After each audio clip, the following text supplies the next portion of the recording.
नफरत के बाजार में मोहब्बत की दुकान खोली। सब जुड़ के चल रहे थे और उसमें किसी को थकान नहीं हो रही थी, एक दूसरे की मदद हो रही थी। भारत जोड़ो, मतलब जो भी उनमें ताकत थी उन्होंने यात्रा को रोकने में लगा दी। टीवी से उतार दिया, पुलिस को यूज किया, मगर कुछ काम नहीं कर रहा था। और जो यात्रा का इफेक्ट था वो बढ़ता जा रहा था। क्यों हुआ? क्योंकि आप सब ने हमारी मदद की। Some months ago, we started a walk from Kanyakumari to Kashmir. Prior to walking, we were finding that the normal tools that we used to use for politics, conversations like this, public meetings, was simply not working anymore. All the instruments that we needed to do politics in India, they were controlled by the BJP and the RSS. You know, people are threatened, cases are put on people, agencies are used on people. So we also are finding that in some way it had become quite difficult to act politically. And that's why we decided to walk from the southernmost tip of India to Srinagar. And when we started, I thought, okay, देखेंगे क्या होता है।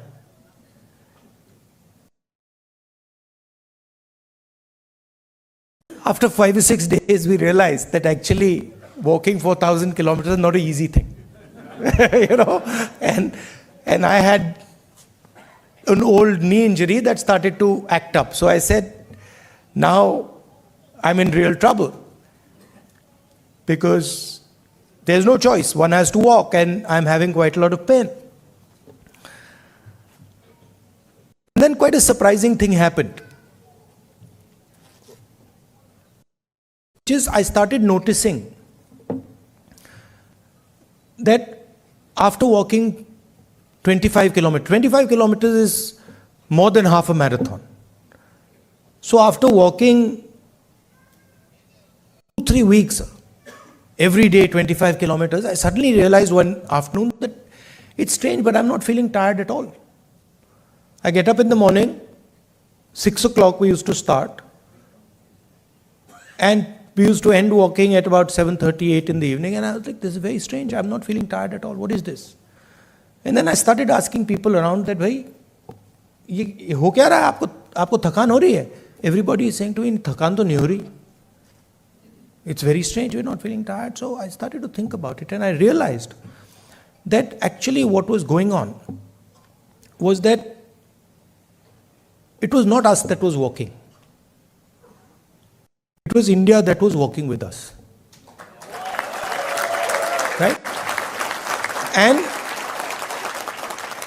And the large mass of people who were coming, all religions, all communities, everybody, kids,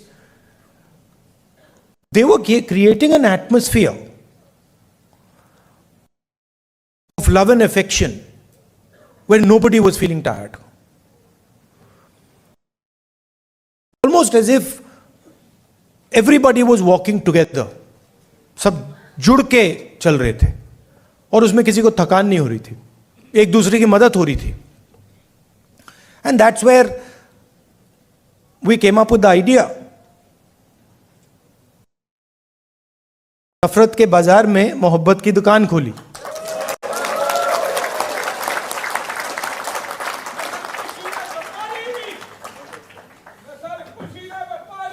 welcome welcome.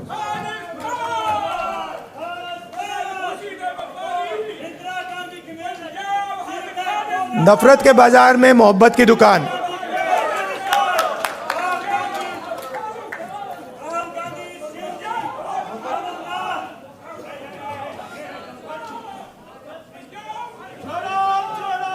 Bharat Jodo.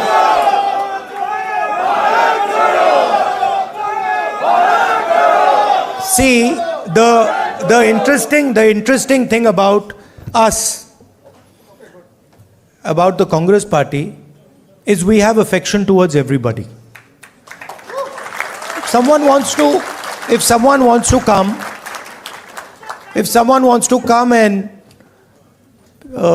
say something, regardless of what they're saying, we're happy to listen to it. We're not going to get angry. We're not going to get aggressive. We'll nicely listen to it. In fact, we'll be affectionate to them. We'll be loving to them. Because that's our nature.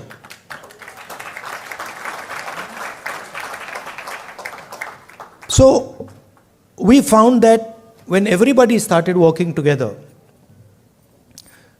completely different type of energy started coming. And I noticed that the government tried everything. मतलब जो भी उनमें ताकत थी, उन्होंने यात्रा को रोकने में लगा दी. टीवी से उतार दिया, पुलिस को यूज किया, मगर कुछ काम नहीं कर रहा था. और जो यात्रा का इफेक्ट था, वो बढ़ता जा रहा था.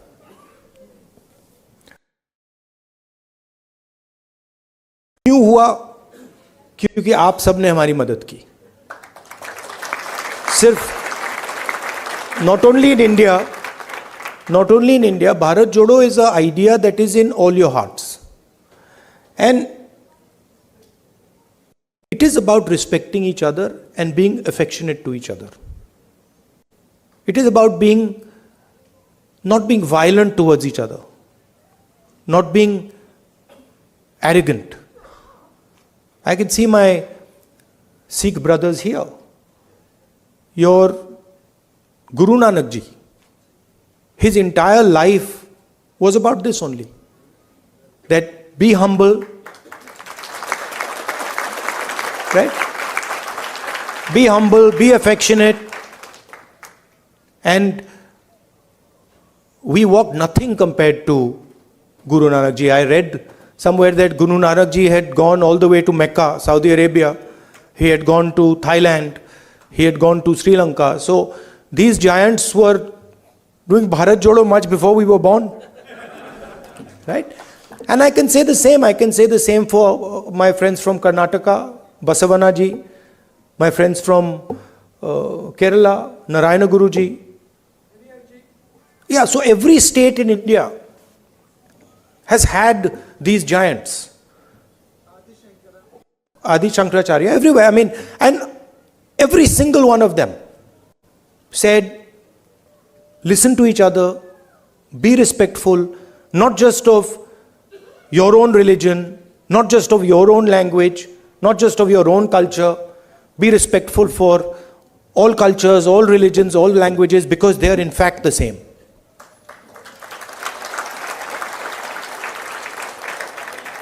And the assault that is taking place in India, it's taking place on our way of life. Sam Pitroda ji said that he grew up with all people living happily. Different languages, different religions. And that is what is being attacked.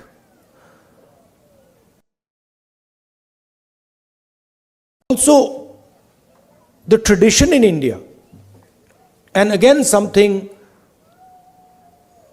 leaders like Guru Nanak ji, Basavana ji, Gandhi ji emphasized was not to be under the impression that you know everything. That the world is too big, too complicated for any one person to think that he understands everything and he knows everything. And so really that is the disease that Sam sort of outlined. That is the disease, that we have a group of people in India who are absolutely convinced that they know everything. In fact, I think they think maybe they know even more than God. They could sit down with God and have a conversation and explain to him, about what is going on. And of course, our Prime Minister is one such specimen.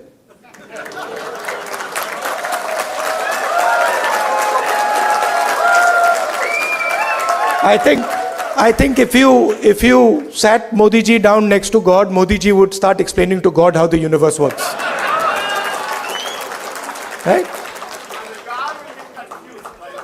Yes, and God would get confused that what have I created?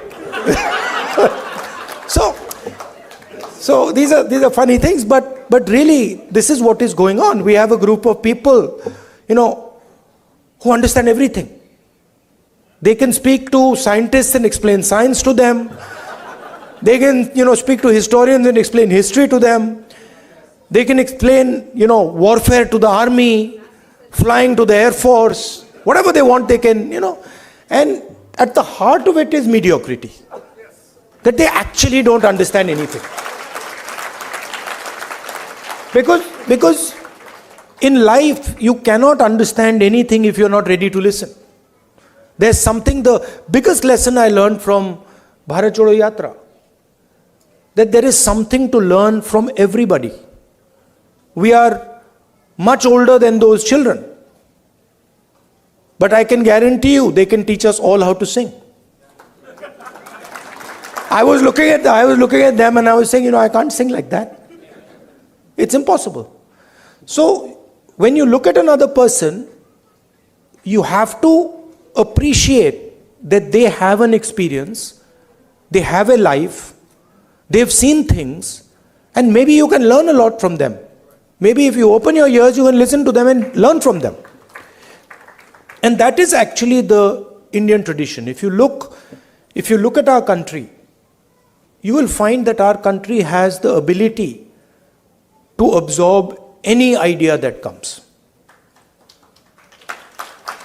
India has never rejected any idea. Everybody who has come to India has been received with open arms, and their ideas have been absorbed in India. And that is the India that we like.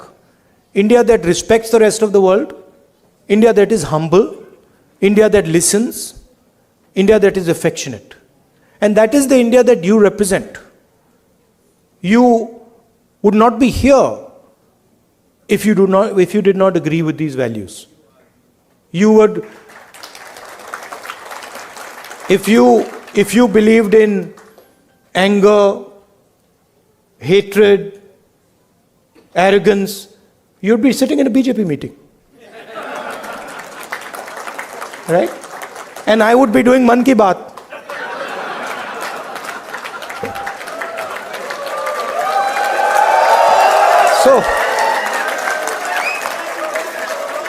So thank you very much for holding up the Indian flag in America, showing the American people what it means to be Indian, respecting them, respecting their culture, learning from them, and also allowing them to learn from you. You make us all proud.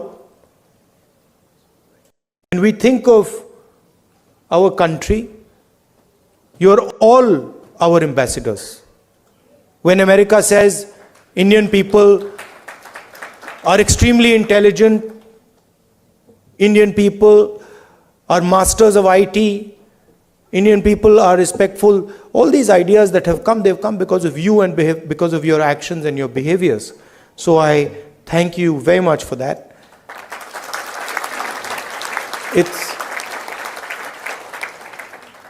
I came here this morning, Sam organized the flight, I arrived 16 hours, after 16 hours flying, 6:30 in the morning. I thought I'd be tired, but I'm not tired at all because of the energy that you have given me. Thank you.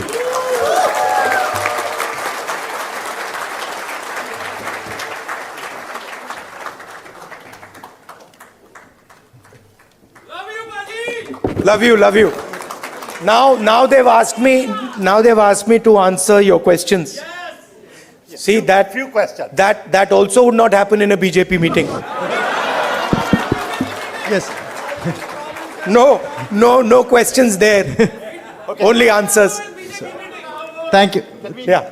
Thanks, everyone. Could you please sit down? Thank you. Thank you. So we have many organizations which support. 4 or 5 questions. Yes, sir. Okay, quick. Yes. Or opinions. It doesn't, whatever. Yes. Yeah, but So when we you have. ask people questions, they automatically assume opinion is included. Yes. So we have women who played major contribution for this program to be successful. We have women empowerment organization which helped us to make this event successful. So they have a question specific to women, and I would request Ms. Jhansi Reddy garu to ask that question. Mic. Just give me the other mic. Welcome, Rahul ji, for California. And as a Women Empowerment Telugu Association, my name is Jhansi Reddy.